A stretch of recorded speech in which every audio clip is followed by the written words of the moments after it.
Bismillahirrahmanirrahim. Assalamualaikum warahmatullahi wabarakatuh. Bismillahi ma sya'allah, la yasukul khaira illallah. Bismillahi ma sya'allah, la yasrifus su'a illallah. Bismillahi ma sya'allah, ma kana min ni'matin famin Allah. Bismillahi ma sya'allah, la hawla wa la quwwata illa billah. Alhamdulillah, alhamdulillahi rabbil alamin. Wassalatu wassalamu ala asrafil anbiya'i wal mursalin, sayyidina wa habibina wa syafi'ina wa maulana Muhammad wa ala alihi wa sahbihi wa barik wa sallim ajma'in. Amma ba'd.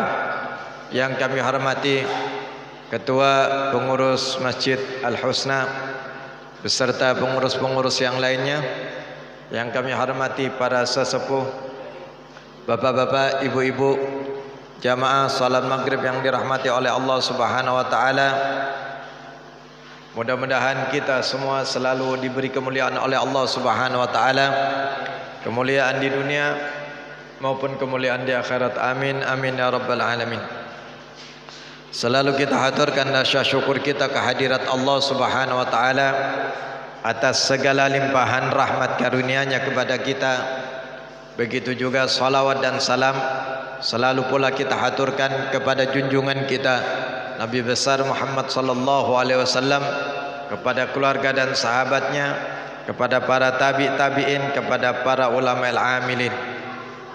Bapak-bapak, ibu-ibu, jamaah salat maghrib yang dirahmati oleh Allah Subhanahu wa taala, berhubung tak lama lagi kita akan menghadapi hari raya Idul Adha.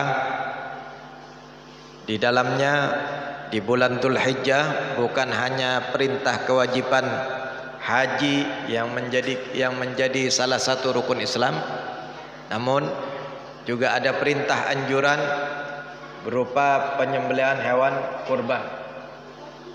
Maka pada saat ini kita akan membahas tentang hukum-hukum yang berkenaan dengan hewan kurban. Faslun fi ahkamil udhiyati. Pasal yang membicarakan hukum-hukum yang berkenaan dengan hewan kurban. Bidammil hamzati fil ashhar wa hiya ismun yudbahu minan na'am yauma idin nahri wa ayyamit tasyrik takarruban ila Allah ta'ala, wal udhiyatu sunnatun muakkadatun alal kifayah. Fa idza ata biha wahidun min ahli baitin kafa an jami'ihim wala tajibul udhiyatu illa bin nadar. Jadi pelaksanaan hewan kurban ini ketika kita bicarakan apa hukumnya, hukumnya adalah sunnah muakkadah, sunnah yang dimuakkadkan, dikuatkan, sangat sekali dianjurkan bagi orang yang memiliki kemampuan. Namun sunnah muakkadnya alal kifayah. Alal kifayah di sini, jika dalam satu keluarga sudah melaksanakan kurban, maka gugur tuntutan untuk orang yang masuk dalam tanggungan keluarga tersebut. Dalam artian gugur, tidak terkena tuntutan, tidak terkena anjuran. Artinya walaupun sewaktu-waktu dia memiliki kemampuan, ini tidak dianggap, istilahnya nggak dianggap pelit, karena ini sunnah muakkad, jadi tidak ada ancaman sampai kepada hukum dosa. Ini namanya sunnah. Yang mana definisi daripada sunnah itu, ya, berpahala dilakukan dan tidak berdosa ditinggalkan. Namun yang tidak melaksanakannya, dia memiliki kemampuan di dalam melaksanakannya, kata Imam Syafi'i, terkena hukum makruh. Makruh sesuatu yang tidak disukai oleh Allah Subhanahu wa taala. Qala al-Imam Syafi'i rahimahullahu taala, la arkhasu fi tarkiha liman qadara 'alaiha. Aku tidak memberikan suatu kelonggaran bagi orang yang tidak melaksanakan kurban, mau meninggalkan kurban. Liman qadara 'alaiha, bagi orang yang diberi kemampuan oleh Allah Subhanahu wa taala atas karunia rezekinya. Jadi yang meminta adalah Allah Subhanahu wa taala. Yang menganjurkan kepada kita untuk pelaksanaan penyembelihan hewan kurban Allah Subhanahu wa taala. Dat yang maha pengasih, dat yang maha segala-galanya. Wa muraduhu, sehingga ulama menjelaskan yang dimaksudkan wa muraduhu radhiyallahu anhu, yang dimaksudkan oleh Imam Syafi'i adalah yukrahu tarkuha, dimakruhkan meninggalkan penyembelihan hewan kurban lil qadir 'alaiha, bagi orang yang mampu, sawaun kana min ahlil bawadi au min ahlil hadar awis safar, baik orang itu berada di pelosok-pelosok desa sekalipun, dia memiliki kemampuan, maka dianjurkan untuk melaksanakan penyembelihan hewan kurban, baik orang itu bepergian atau tidak bepergian, kata Imam Syafi'i. Maka hukum sunnah muakkadah alal kifayah ini memang orang yang termasuk dalam anggota keluarganya tidak mendapat tuntutan lagi, tapi yang mendapatkan pahala itu hanya yang melaksanakan saja, khusus kepada yang melaksanakan. Sama seperti sholat jenazah. Sholat jenazah fardu kifayah. Jika ada yang sudah mensolati jenazah tersebut, maka orang-orang di sekitarnya yang masuk satu lingkungan tersebut tidak terkena tuntutan. Namun jika tidak ada satu orang pun yang mensolati, semua satu kampung tersebut, satu lingkungan tersebut akan mendapatkan dosa dari Allah Subhanahu wa taala. Itu karena fardu kifayah, fardu yang mana wajib. Namun jika ada beberapa orang sudah melaksanakan, maka gugur tuntutan kepada yang lain. Namun yang mendapatkan pahala hanya yang melaksanakan. Bukan berarti gugur tuntutan ikut dapat pahala, ya. Tapi yang dapat pahala yang melaksanakan. Di sini seperti itu juga. Hukumnya sunnah muakkad itu bagi yang mendapatkan pahala sunnah tersebut yang melakukan. Adapun keluarga yang lain yang diwakilkan oleh keluarga yang tidak melaksanakannya hanya lepas dari tuntutan Allah Subhanahu wa taala, tapi tidak mendapatkan pahala.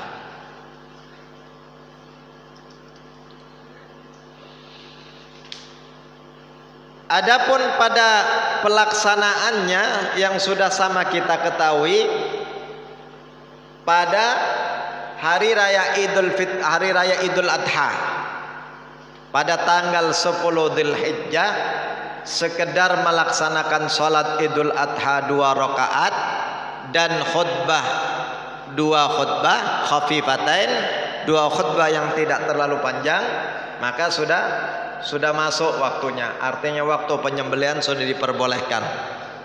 Misalnya di sini ada khotib Idul Adhanya agak panjang, namun ternyata di sini belum selesai khutbah, di daerah lingkungan sebelah sudah penyembelihan, boleh, karena mungkin di sana sudah melaksanakan sholat Idul Adha dan 2 khutbah sudah dilaksanakan, sudah selesai dilaksanakan. Dan juga waktu penyembelihannya berakhir sampai hari akhir tasyrik. Hari akhir tasyrik tanggal 13 Dzulhijjah, 11, 12, 13 itu masuk hari tasyrik. Tanggal 13-nya terakhir jatuh sebelum terbenam matahari, karena perubahan tanggal di Hijriyah itu, di Qamariyah adalah terbenamnya matahari masuk sholat maghrib maka berubah tanggal. Sebelum terbenam matahari maka pada akhir hari tasyrik masih bisa pelaksanaan penyembelihan hewan kurban. Artinya jika pada hari tanggal 11 Dzulhijjah itu untuk pelaksanaan penyembelihannya tidak bisa di cover semua, ya, mungkin di sini dapat kurban sapi 20 ekor, kambing 10 ekor, ya. Amin insyaallah. Berapa ekor biasa Pak? 10, sapi 10. 8. Itu sudah luar biasa di masjid di dalam 8. Kalau masjid Pasar Manuntung, Pasar Pandansari Masjid Manuntung pernah sampai 21 ekor sapi. Ya. Kambingnya tidak terlalu banyak, 7 ekor ke berapa. Nah, jadi waktu penyembelihannya seperti itu. Dan juga hewan yang disembelih ditentukan di dalam syariat yang muktamad adalah min bahimatil an'am, dari jenis hewan ternak berupa na'am. Berupa na'am itu 3 jenis, onta, ya, sapi dan kambing, sesuai dengan firman Allah Subhanahu wa taala, walikulli ummatin ja'alna mansakan liyadhkuru smallahi ala ma razaqahumullahu min bahimatil an'am. Setiap umat aku jadikan waktu untuk penyembelihan hewan kurban. Tujuannya supaya mereka ingat, supaya mereka menyebut nama Allah Subhanahu wa taala.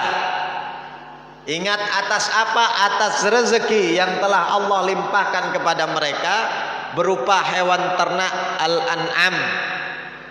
Disebutkan di dalam Al-Quran al-an'am, yaitu hewan-hewan ternak yang 3 itu yang dimaksud an'am, dan itu adalah termasuk jenis hewan yang wajib zakat jika mencapai nisab dan haul, ya, jika mencapai waktunya. Dan hukum daripada pelaksanaan hewan kurban tidak ada yang menghukumi wajib kecuali dalam urusan nadar. Jika orang itu nadar maka hukumnya wajib dilaksanakan. Wa yujzi'u fiha al-jada'u minad dha'ni, dan yang boleh dikorbankan adalah jenis domba.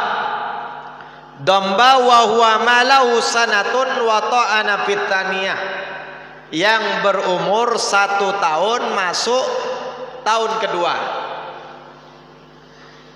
Enggak boleh kurang dari 1 tahun, pas banget boleh. Ya, lebih makanya di situ wa ta'ana fitaniyah, masuk pada tahun kedua, artinya 1 tahun lebih untuk hati-hatinya. Untuk jenis domba, kambing jenis domba, ya.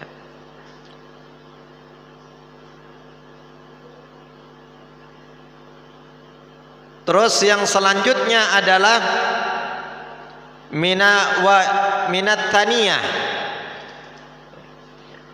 wa thaniyu minal ma'az. Hewan kambing berupa jenis kambingnya kambing kacang. Jenis kambing apa aja Pak? Yang saya ada kambing kacang, ada kambing apa lagi? Itu aja kan, domba dan kacang, kambing-kambing yang biasa yang kita lihat. Jadi kambing ada jenis domba. Domba itu disebut juga nama lainnya kambing kibas, ya. Kambing kibas itu ya domba, ya. Kalau kambing kacang wa huwa malahu sanatani, berumur 2 tahun wa ta'ana fitalita, berumur 2 tahun masuk tahun ketiga, ya. Artinya 2 tahun lebih. Wa thaniyu minal ibil malahu khamsu sinin wa ta'ana fis sadisah. Wa thaniyu minal baqar malahu sanatani wa ta'ana fitalita. wa tujzi'ul badanatu an sab'atin ishtaraku fit tadhiyati biha wa tujzi'ul baqaratu an sab'atin kadzalika wa tujzi'us syatu an syakhsin wahidin wa hiya afdalu min musyarakatihi fi ba'ir. Jadi kalau itu berupa onta, ontanya berumur 5 tahun masuk tahun ke-6. Kalau itu berupa sapi, sapinya berumur 2 tahun masuk tahun ke-3, artinya 2 tahun lebih. Kalau ngambil ngepres khawatir, jadi harus ditanya ketika beli umurnya itu umur berapa sapinya. Ya, kalau onta mungkin tidak ada di sini, jadi nggak terlalu kita bahas. Artinya cukup diketahui. Ya. Kalau kambing yang sudah diketahui tadi umur 2 tahun masuk tahun ke-3, kambing yang sudah banyak dijual. Di sini belum ada yang jual kambing domba. Ada, belum ada kayaknya di Kalimantan ini ya. Yang banyak di Jawa kambing domba yang bulu-bulu putih melingkar-melingkar tuh kayak benang wol ya. Suf ya, sering digunakan untuk baju, kainnya apa, kulitnya, bulunya. Dan sudah kita ketahui bersama, untuk onta berlaku untuk 7 orang, sapi untuk 7 orang, dan kambing berlaku untuk 1 orang. Namun mana yang paling terbaik?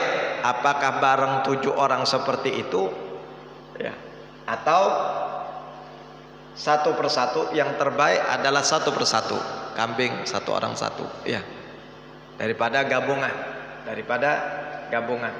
Tapi kalau jenis yang dikorbankan, yang terbaik yang paling banyak dagingnya ya. Kalau jenis misalnya 1 orang mau korban onta saja, nggak gabung sama lain-lainnya, saya onta saja supaya orang semua kebagian ya. Orang satu lingkungan ini dapat semua, atau mau sapi aja ya, ya pahalanya lebih banyak ya. Tapi kalau orang katanya, kalau ada orang memikirkan keluarganya, buat ibu saya, buat bapak saya yang belum pernah korban, diniatkan boleh seperti itu. Dia sebutkan nama-nama yang keluarga-keluarganya yang belum pernah korban misalnya, boleh seperti itu. Kalau dia mau niatkan sendirian terserah, boleh ya.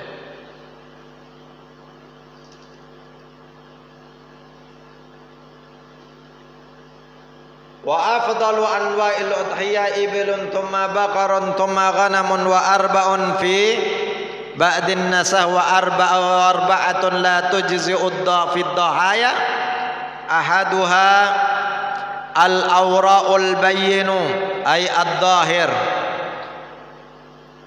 Dan ada 4 jenis penyakit pada hewan yang tidak boleh dikorbankan. Nah, ini yang harus diperhatikan. Karena kita membeli hewan korban itu kadang-kadang penjual menyembunyikan jenisnya. Maka kita harus betul-betul tahu juga jenis penyakit atau cacat bagaimana yang tidak boleh di dalam membeli hewan korban. Atau panitia sudah mengundang orang-orang untuk berkorban, fulan, dia yang bertanggung jawab beli, jangan sampai salah ya. Kalau ada ternyata tidak memenuhi syarat di dalam korban, bahaya, nanti akhirnya tidak sah korbannya. Kalau tidak sah bukan berarti tidak ada pahalanya ya, jadi sedekah biasa ya, bukan pahala korban. Karena pahala korban berbeda. Kata Rasulullah sallallahu alaihi wasallam dalam sabdanya beliau, ma amila ibnu adam yauman nahri min amalin ahabbu ilallahi min iraqatid dam. Tidak ada suatu amalan yang terbaik yang dilaksanakan pada tanggal 10 Dzulhijjah ya, hari raya Idul Adha. Amalan yang terbaik itu adalah mengeluarkan darah, min iraqatid dam, mengalirkan darah hewan kurban. Itu pahala yang terbaik pada tanggal 10 Dzulhijjah. Innaha la ta'ti yaumal qiyamah bi quruniha wa adlafiha. nanti pada hari kiamat tanduk-tanduknya, kuku-kukunya akan datang sebagai saksi atas kebaikan orang yang melaksanakan kurban. Artinya kok di sini disebut kuku, ya, tanduk, apa yang lain tidak bermanfaat. Kalau kuku tanduk yang tidak bisa dimakan, yang tidak bisa dimanfaatkan aja, nanti di akhirat bisa memberikan saksi kebaikan kita, apalagi yang lain gitu loh, ya. Apalagi dagingnya yang bisa dimanfaatkan, yang bisa dinikmati, ya. Kulitnya, semua nggak ada yang terlepas dari kebaikan-kebaikan yang orang korbankan.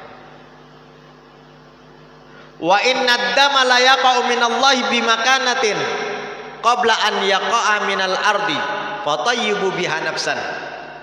Dan setiap tetesan darah sebelum menyentuh bumi, sebelum kena tanah, itu mempunyai kedudukan di sisi Allah Subhanahu wa taala. Artinya setiap kucuran darah yang menetes mengalir dapat nilai ganjaran dari Allah Subhanahu wa taala. Fatayyibu biha nafsan. Maka perbaguslah oleh kalian di dalam melaksanakan hewan kurban. Apanya yang harus diperbagus? Hewan kurbannya diperbagus, diperhatikan sesuai syarat yang diminta oleh syariat. Masalah ada kekurangan apa tidak? Di antaranya jika ada beli hewan kurban yang enggak ada kupingnya, hilang satu, ya, ini dalam syariat tidak bisa untuk dijadikan kurban. Nah, kalau orang tidak ngerti hukum, lumayan selisih 2 juta, ya. Bobot timbangannya lebih berat yang tidak ada kupingnya, tapi lebih murah. Karena panitia kadang-kadang tidak ngerti, oh ini dagingnya lebih banyak ini, ya, lebih besar, lebih murah. Dia tidak tahu kalau itu hewan ada kekurangan, tidak boleh untuk dikurbankan. Walaupun harus dipotong, pahalanya bukan pahala kurban.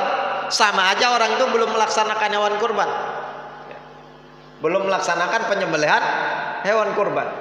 Nah, ini yang kita tidak mau kadang-kadang. Jangan lihat murahnya.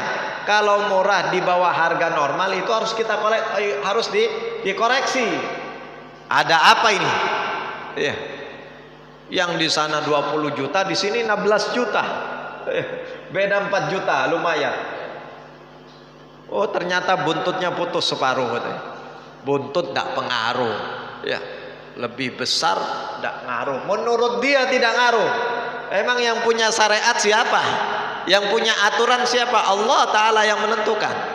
Nah, ini yang kita jangan, makanya ngaji tentang kurban di sini pentingnya, karena sekarang hampir setiap masjid jadi panitia kurban. Ya. Ada panitia kurban. Ya. Karena memang pelaksanaan ibadah, ya, sentral pelaksanaan ibadah itu adalah masjid.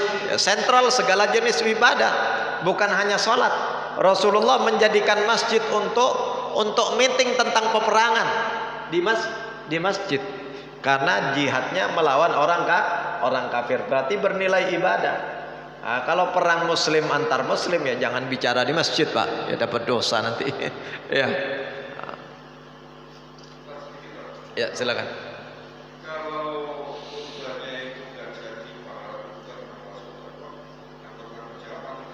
Ya.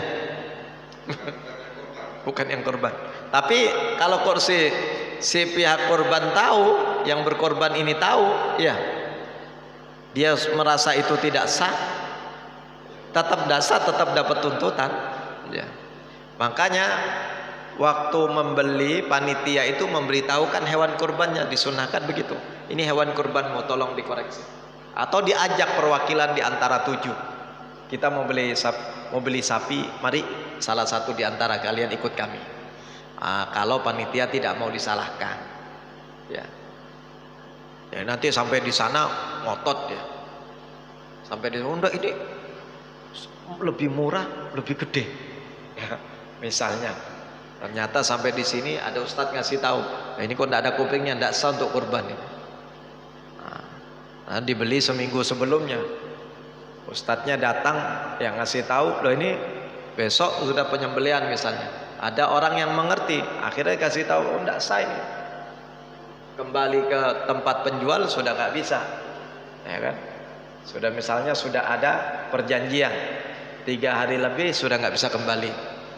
Nah, kalau diajak seperti ini ya nggak salah panitianya. Cuma nanti kalau cacat patah kakinya, nah ini juga hati-hati. Walaupun patahnya itu nanti di sini disebutkan, walaupun patahnya itu karena meronta-rontanya ketika akan disembelih, atau karena dijatuhkan, dirubuhkan, ya, terus terjadi patah kakinya, itu tidak sah sudah untuk kurban.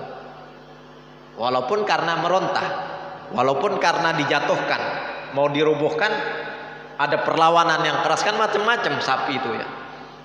Ada yang pinter di dalam melaksanakannya, udah nggak bisa apa-apa, dirubuhkan pasrah. Tembak cacat pak.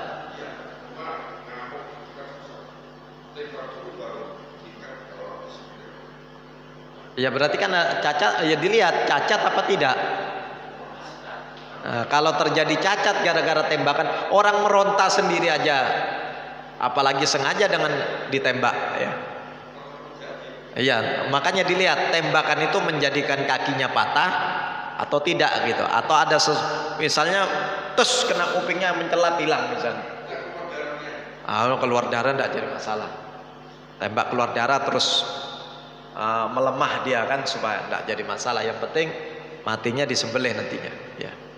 Karena harus bidabah, harus bukan hewan buruan ini masalahnya ya. Nanti ada hewan tentang masalah berburu beda lagi ya. Jadi harus matinya mati disembelih ya. Silakan.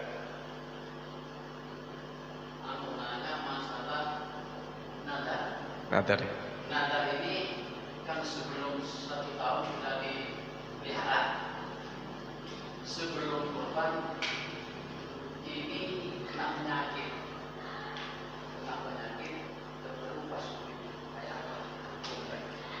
terkelupas. Nah, ini namanya jenis nanti di sini wal maridatu al maradul bayyin ya. Terkena penyakit yang jelas, bukan penyakit jelas di sini maksudnya penyakit berat. Terkelupas kulitnya ini tidak masuk, tidak boleh. Nah, kalau tidak boleh dinadir beli hewan lain ya. Nah, tapi nadar kan tetap walaupun wajib ya, berkenaan dengan kemampuannya. Ternyata mau beli lagi, mau beli hewan lagi nggak bisa ya dikodok nanti sampai dia mampu.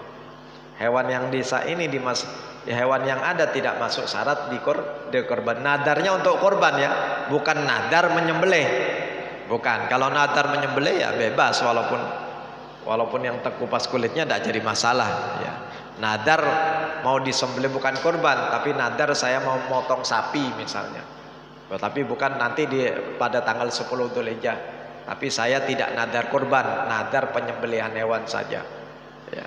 Nah, ini kalau nadar penyembelihan tujuannya untuk nadar korban tujuannya untuk mendekatkan diri kepada Allah Subhanahu wa taala. Kalau nadar penyembelihan biasa ya itu karena ada hajatnya.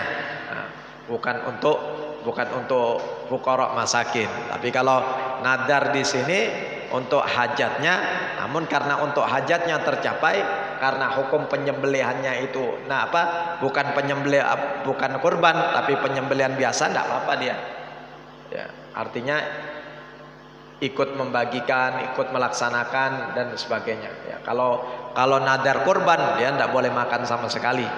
Kalau nadar kurban, kalau nadar penyembelihan saja boleh makan. Kalau nadar penyembelihan biasa ya. Ya, silakan. Ini syaratnya untuk menyembelih sapi kurban itu harus yang sehat. Ya. Tapi ternyata kita beli, ini katanya sehat. Tapi dia tidak bisa menunjukkan surat keterangan kesehatan dari itu bagaimana? Oh ya. Mengenai surat seperti itu tidak wajib, Pak. Tidak wajib, yang penting kita sudah, makanya di sini bahasanya al-maradul bayyin, penyakit yang memang jelas. Kalau tidak jelas artinya tidak samar, tidak kita ketahui kecuali orang-orang betul mengerti, berarti penyakitnya tidak parah. Kalau yang parah ini kan walaupun orang tidak ngerti, sapi juga tahu kalau sapi ini sakit. Misalnya tadi kayak kulitnya ngelentek, atau warna kulitnya beda, warna belang dan sebagainya, berarti kan jelas penyakitnya ya. Nah, jadi kalau penyakitnya tidak jelas nggak harus ada keterangan surat, tidak wajib. Cuma kalaupun harus ada itu dari segi bentuk hati-hati orang yang mau berkorban saja ya. Dari bentuk kehati-hatian dia pengen betul-betul ada keterangan, boleh dicarikan suratnya. Nah, dibawa ke dokter hewan, diperiksa. Oh ini nggak ada masalah, ya, nggak apa-apa kalau mau hati-hati seperti itu ya. Ya.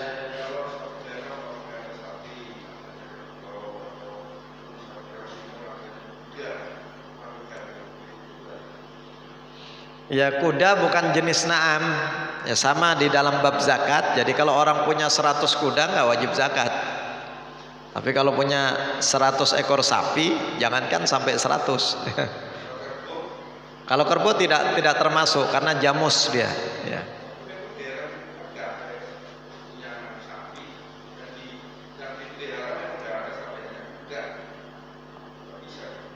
Nggak bisa, bukan masuk kurban Pak, karena bukan jenis na'am. Ya enggak apa-apa dia menyembelih jadi sedekah biasa tetap. Ya kalau di dalam madhabnya sahabat Ibnu Abbas ya, itu kalau orang artinya hanya sekedar melaksanakan supaya kelihatan syiar Islam ya, bagi yang tidak mampu menyembelih ayam sudah termasuk meramaikan kurban gitu. Menyembelih sini sebutkan menyembelih ayam, termasuk akikoh, nggak mampu ya undang-undang tetangga akikoh makan bareng dengan ayam kampung, boleh. Nggak mampu motong kambing ya.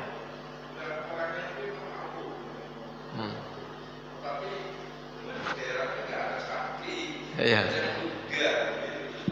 Kalaupun ada carinya jauh Pak ya, butuh.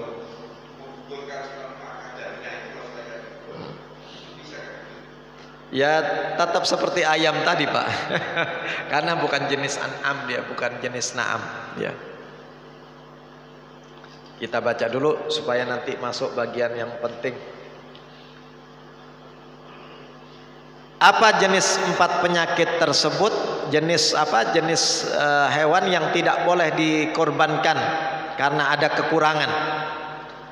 Yang pertama al-auraul bayyin ay adh-dhahir auruha, yang matanya buta sebelah, apalagi buta dua-duanya.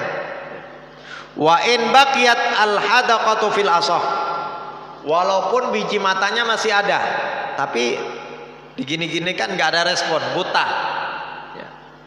Buta sebelah aja nggak bisa ya, makanya nanti kalau beli sapi diperiksa, digini-gini kan gerak ngelirik ngelihat rumput sebelah lagi, oh ya.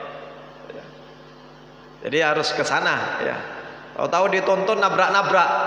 Ya. Ada apa? Ada paret tetap dilewatin, ternyata buta sapinya yang dituntun. Ya. Nah, dites buta, kembalikan cepat ya. At-tsani yang kedua, jenis cacatnya al-arja'ul al-bayyin arajuha. Walau kana husulul araji laha inda tijai litathiya biha bisabab ittirabiha. Hewan cacat, walaupun cacatnya itu tadi sudah dijelaskan karena meronta-rontanya ingin waktu mau disembelih. Pokoknya pelaksanaan mau disembelih dirubuhkan ya. Tahu-tahu patah kakinya atau apa saja, pokoknya sebab, walaupun sebabnya apalagi karena sebab yang lain ya. Sebab karena ingin disembelih aja terus terjadi cacat, maka tidak sah hewan kurbannya. Watsalitsu, yang ketiga al-maridatul bayyin maraduha, yang sakitnya itu jelas, Wala yadurru yasiru hadil umur. Jika sakitnya tidak jelas, hanya sakit-sakit biasa-biasa saja, ya. Artinya tidak semua orang tahu ini sakit gitu. Berarti secara dohir hewan ini sehat, nggak ada masalah kalau seperti itu. Tapi kalau sakitnya jelas, diam aja, dikasih ini nggak mau makan, ini diam aja, itu berarti sudah sakit, ya. Sudah nggak sehat. Nah, itu jelas. Kalau nggak ada respon, seharian kasih makan. Kalau sapi lihat rumput itu nggak diem biasanya kan, terus, ya. Nah, lihat makanannya, apalagi daun-daun yang disukai memang, ya.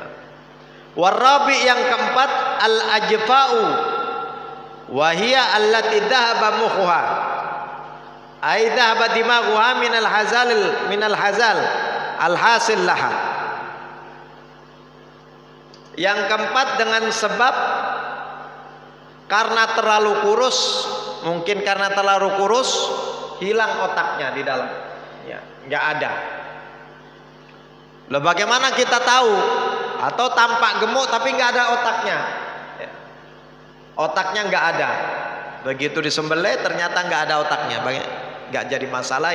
Yang berkorban ini berkenaan sama si penjual, ya. Si penjual yang bertanggung jawab, yang tahu akan hewannya.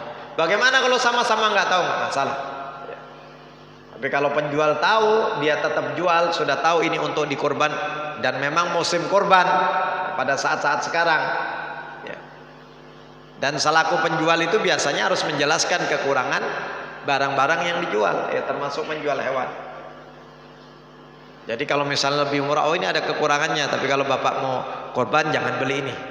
Ini tidak memenuhi syarat. Biasanya penjual tahu. Ya penjual tahu yang ngaji. Kalau sekarang banyak penjual memang cari untung aja, ya. Bukan menjual cari untung sambil membantu orang yang mau ibadah, itu beda, ya. Itu ada orang memang mencari untung tapi sambil membantu orang yang ibadah. Sama petugas travel umroh, dia tidak semata-mata cari keuntungan saja, maka diurus dengan sesungguh-sungguhnya. Jangan terima uang terus lupa dengan kewajiban-kewajibannya, menguruskan dan sebagainya, apalagi lari kabur. Wa yujzi'ul khasi wa al maqtu'ul khasiyataini wal maksurul qarni illam yu'athir fil lahmi wa yujzi'u aidan faqitul al qurun wa yal musammatu bil jalha. Nah, jadi kalau seperti hewan yang dikebiri tidak jadi masalah. Itu tidak jenis apa, bukan jenis yang terlarang. Justru biasanya kalau dikebiri dihilangkan syahwatnya atau di biji kemaluannya dipecah, tidak ada biji kemaluannya jadi dikebiri sehingga tidak kawin lagi, tidak jadi masalah, ya. Atau karena maksurul koren, karena tanduknya pecah, ya. Atau karena memang tidak ada dari lahir, ya. Tidak jadi masalah kalau soal tanduk, ya. Jadi boleh. Artinya beli hewan atau apa yang tidak ada tanduknya, asalkan pecahnya tanduk tadi tidak berpengaruh dengan keadaan tubuhnya, ya. Terus misalnya pecah tanduk, dia makin lama makin kurus. Karena kita beli hewan kurban ini kan nggak mungkin mau besok acara kurban mau beli sekarang, kan nggak mungkin, ya. Mungkin bisa jadi 10 hari lagi atau seminggu lagi, ya. Ternyata dengan pecahnya ini dia terasa sakit sehingga tidak mau makan dan sebagainya, akhirnya kurus badannya, ya. Nah, ini kalau sampai berpengaruh pada tubuhnya, pecahnya tanduk tadi, maka tidak bisa dikorbankan. Artinya dia sakit, masuk ke yang sakit tadi, terus berpengaruh tidak makan dan sebagainya. Wala tujzi'ul maqtu'atu kullul udhuni wala ba'duha walal makhluqatu bila udhunin. Dan juga tidak boleh yang sudah dijelaskan tadi, hewan yang tidak punya kuping, ya. Karena memang ada masalah, karena kecelakaan atau karena apa saja, atau bahkan memang terlahir dalam keadaan nggak ada kupingnya, walaupun hanya satu kuping yang tidak ada, tetap tidak boleh dikorbankan.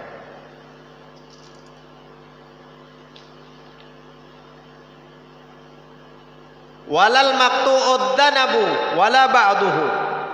Begitu juga yang tidak ada buntutnya, walaupun tidak ada buntutnya itu hanya sebagian, tetap tidak boleh dikorbankan, walaupun buntut tidak berpengaruh pada timbangan daging misalnya, nggak boleh tetap. Ya, ini syariat, dan itu semua ada hadis Nabi SAW. Sebagaimana hadis mengenai 4 penyakit tadi yang dijelaskan di atas. Anna Nabi SAW qala arba'un la tujzi'u fil adahi, adalah ada 4 hewan yang tidak boleh dikurbankan. Al auraul bayyinu, yang dijelaskan tadi aurauha, wal maridatul bayyinu maraduha, wal arjaul bayyinu arjauha, wal ajfaul lati la tunqa minan naqi bi kasrin nun. Ya, keterangan-keterangan seperti yang di atas kan tadi. Ini hadisnya disabdakan oleh Rasul sallallahu alaihi wasallam. Dan waktu pelaksanaan sudah dijelaskan. Pada waktu pelaksanaan adalah pada hari raya Idul Adha, ya. Wa yadkhulu waqtu dzabhi lil udhiyah min waqti salatil Id ay idin nahri. Wa ibaratur rauda wa asluha yadkhulu waqtu tadhiyah idza tala'atis syamsu yauman nahri wa madha qadra rak'ataini wa khutbataini khafifataini intaha. Wa yastamirru waqtud dhabi ila ghurubi syamsi min akhir ayyamit tasyrik wa hiya thalatha al mutasila bi asyri dzil hijjah wa yustahabbu inda dzabhi khamsatu asya. Jadi walhasil yang perlu diperhatikan, yang mengikat itu termasuk jenis hewan kurban. Pertama kaunuhu minan na'am, yang pertama hewan tersebut jenis na'am, yang 3 hewan tadi, ya.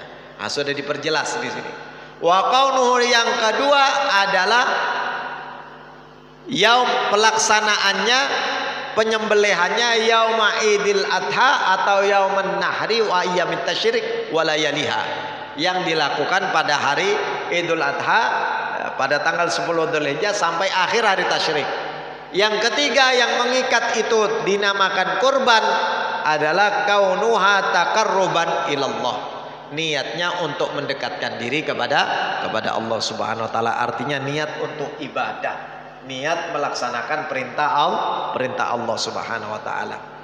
Adapun yang disunnahkan, ya sedikit lagi Pak ya, yang disunnahkan bagi orang yang menyembelih hewan, yang pertama at-tasmiyah, harus disunnahkan membaca bismillah. Fayaqul ad-dabih, orang yang menyembelih bismillah, boleh cukup bismillah itu sudah masuk dapat sunnah, atau sempurnanya bismillahirrahmanirrahim, ya. Yang kedua membaca salawat, as-salatu ala nabi, membaca salawat kepada Rasulullah sallallahu alaihi wasallam. Yang ketiga istiqbalul kiblah, menghadap kiblat. Yang keempat membaca takbir, ya, qablat tasmiyah wa ba'daha, membaca takbir sebelum baca bismillah 3 kali, bismillahirrahmanirrahim, lalu setelah itu baca takbir lagi 3 kali, baru menyembelih, baru membaca salawat. Yang kelima ad-du'a bil qabul, membaca doa Allahumma hadihi udhiyah fulan 7 orang disebutkan, minka wa ilaika fataqabbalha. Ya Allah, korban ini untuk si fulan darimu semua ini ya Allah rezeki, ya, dan akan kembali kepadamu, fataqabbalha, maka terimalah korban ini, ya.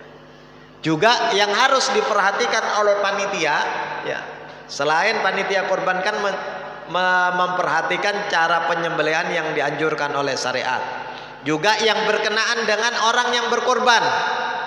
Orang yang berkorban hendaknya yang pertama diberitahukan bahwasanya ini sapi fulan nomor sekian untuk nama-nama yang sudah disebutkan. Diumumkan kapan disembelih ini sapi. Oh nanti disembelih jam 10 pagi. Korbannya si fulan disembelih pada tanggal 10 Dzulhijjah jam 10 pagi. Maka nama-nama yang disebutkan disediakan tempat di depan supaya bisa menyaksikan penyembelihan hewannya. Sebagaimana yang disabdakan oleh Rasulullah SAW kepada Sayyidatuna Fatimah, putri beliau, ya. Gumi ila udhiyatiki, datangi hewan kurbanmu wahai Fatimah. Ya. Fashhadiha, dan saksikan hewan ketika mau disembelih itu saksikan. Bi awwali qatratin minha min damiha, ya. Karena tetesan pertama dari darah penyembelihan hewan kurban tersebut yaghfiru laki ma salafa min dunubiki, dapat mengampuni dosa-dosamu yang telah lalu. Ya, maka dari itu panitia, sehingga sahabat Imran bin Husain ketika mendengar sabda Rasul sallallahu alaihi wasallam seperti ini bertanya sahabat Imran bin Husain, "Ya Rasul, apakah ini keutamaan seperti ini untuk keluargamu saja, untuk dirimu dan keluargamu saja? Amlil muslimina ammah, apakah untuk semua orang muslim secara umum?" Qala sallallahu alaihi wasallam, "Lil muslimina ammah." Rasulullah menjawab, bahkan untuk semua orang-orang muslim secara umum, bukan hanya untuk keluarga saja keutamaan seperti ini. Terus yang harus diutamakan lagi, yang harus diperhatikan, disunnahkan bagi orang yang mau berkorban untuk tidak memotong kuku dan untuk tidak memotong rambut, jenis-jenis rambut di seluruh tubuhnya jangan dipotong. Ya. Nah, ini ada hadisnya di khabar, karena kami membacakan sudah waktunya mepet. Di hadis khabar Muslim, ya. Walaupun itu di hari Jumat, walaupun di hari Jumat gak usah potong kuku dulu.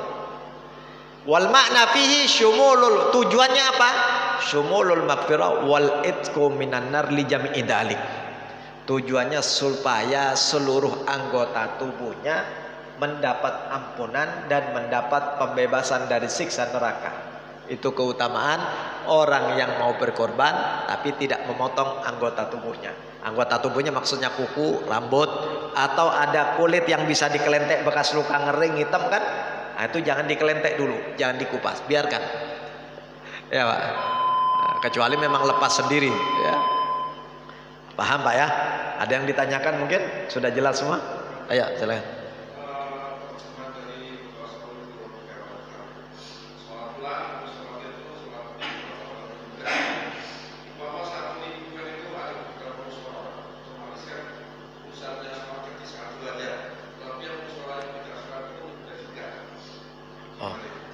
Oh enggak apa-apa. Jadi penyembelihan hewan kurban itu tidak harus di tempat yang ada sholat Idul Adhanya, tidak harus ya. Cuma di situ dijelaskan waktunya setelah sholat Idul Adha dan dua khutbah. Waktunya artinya kalau belum pelaksanaan, waktu yang sebenarnya adalah dari terbitnya matahari. Setelah terbit matahari itu kan waktu sholat duha, ya. Apa sholat Idul Adha, kalau hari ke sholat duha, sholat Idul Adha setelah khutbah. Ternyata misalnya musola di atas sana tidak melaksanakan pelaksanaan sholat Idul Adha, ya.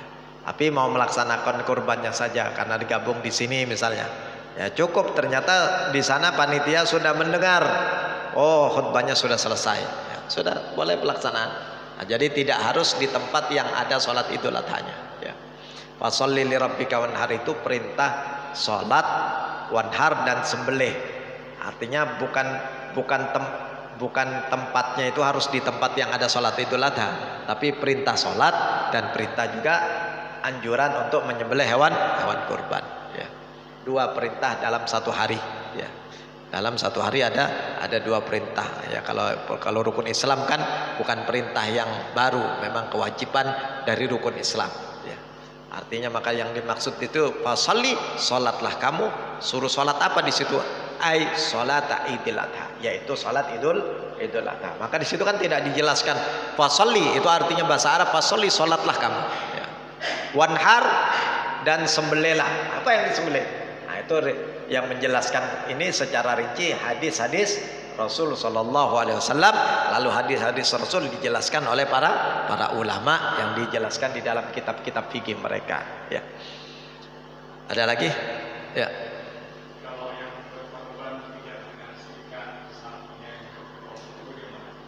Nah, itu ya rugi dia sendiri. Itu sunnah saja Pak ya.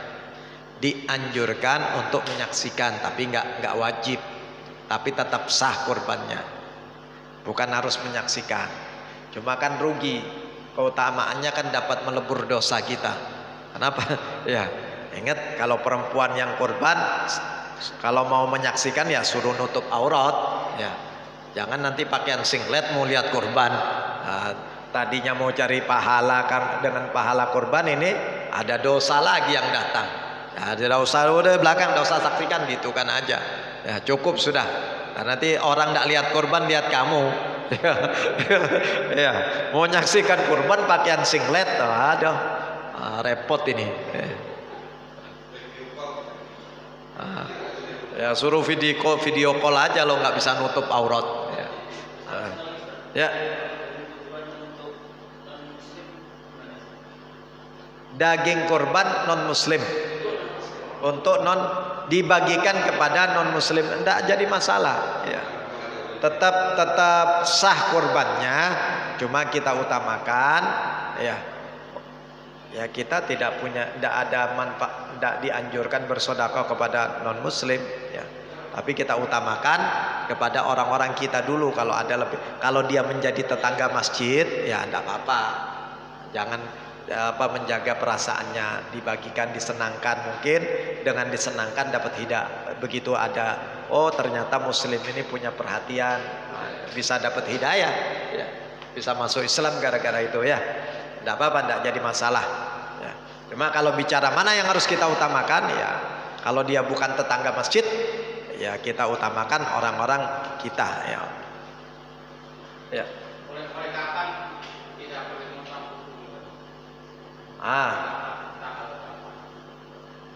Mulai dia nih sudah beli hewan sampai dipotong. Sampai dipotong.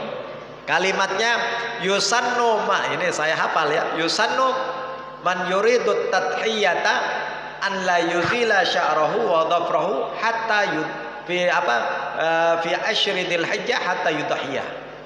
Disunnahkan orang yang berkorban untuk tidak memotong kukunya, untuk tidak memotong rambutnya ya, sampai dipotong hatta yudhiyah, sehingga ia memotong hewan kurbannya. Kalau sudah niat mau korban ya, sudah niat mau korban, sudah dibeli hewannya ya, jangan dipotong dulu. Satu minggu jangan potong kuku ya, 1 minggu jangan potong rambut. Enggak potong 1 minggu kuku itu biasa kok Pak ya, enggak repot ya, hal yang biasa. Kalau 1 bulan Mbak ya, itu lumayan ya, tapi itu pun sunnah. Nah, kalau enggak kerasan ya potong aja, enggak jadi masalah ya, tetap sah kurbannya. Cuma kita tidak, kuku yang lepas dari tubuh kita ini tidak dapat keutamaan pengampunan dari Allah Subhanahu wa taala. Artinya kalau masuk neraka kukunya toh ya nggak apa-apa lah Pak. Yang penting kita nggak ngerasakan ya. Itu artinya supaya apa? Supaya kita kan sayang sama anggota tubuh kita. Sama artinya seperti orang mandi, habis mandi potong rambut atau potong kuku. Orang junub potong kuku ya. Nah, ini kan tidak dapat pengampunan, terpisah. Nanti akan ada tuntutan. Kenapa belum? Nah, kalau ada anggota tubuh yang terpisah, kuku atau rambut, sebelum mandi janabah diambil, disiram, diniatkan, ya. Atau disiramkan tubuh, sudah nyiram tubuh, ambil siram sekalian, ya, tidak apa-apa, tidak usah diniatkan. Sudah kena tubuh kita kan pasang niat sudah, kita ambil, kita siram sekalian, selesai. Ya. Jadi seperti itu, tuh, ya sama seperti janabah itu. Ya. Nah, cuma ini yang berkenaan dengan hukum sunnah, yang di dalam hukum janabah wajib. Ya. Cukup Pak ya, insya Allah karena sudah masuk waktu isya. Ya kalau mau bertanya tidak masalah, silakan. Karena ini hukum kurban setahun sekali, ngaji kurbannya setahun sekali. Ya.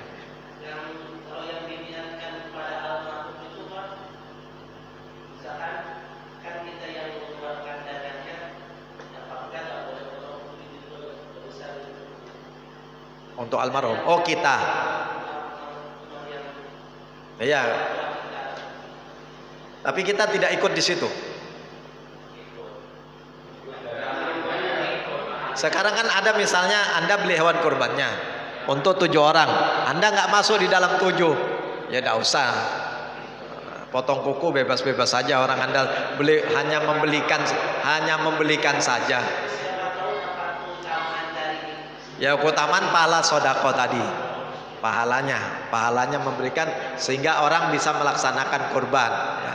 Sama seperti orang umroh mengumrohkan orang, ini membelikan hewan kurban untuk orang, ya. Dapat pahala sodako, ya. Yang niat untuk yang kurban ya sudah diniatkan atas nama tadi, ya. Jelas ya. Insyaallah mudah-mudahan ada hikmahnya, dapat barokah dari Allah Subhanahu wa taala, dan dengan barokah pengajian pada saat ini mudah-mudahan kita diberikan kesempatan oleh Allah sebelum matinya kita bisa berkorban insyaallah. Syukur-syukur dalam waktu dekat kita sudah bisa berkorban. Mudah-mudahan ala hadiniyah wa likulli niyatin salihah. Al-Fatihah. Bismillahirrahmanirrahim. Alhamdulillahirabbil alamin arrahmanirrahim maliki yaumiddin. Iyyaka na'budu wa iyyaka nasta'in ihdinas siratal mustaqim siratal ladzina an'amta 'alaihim ghairil maghdubi 'alaihim waladdallin. Amin. Bismillahirrahmanirrahim. Alhamdulillahirabbil alamin. Allahumma shalli ala sayyidina Muhammadin wa ala alihi wa sahbihi wa barik wa sallim ajma'in. Allahumma inna nas'aluka sihhatan fit taqwa wa tula umrin fi husnil amal wa rizqan wasi'a la tu'addibna alaih. Wa sallallahu ala sayyidina Muhammadin wa ala alihi wa sahbihi wa sallam. Alhamdulillahirabbil alamin. Assalamualaikum warahmatullahi wabarakatuh.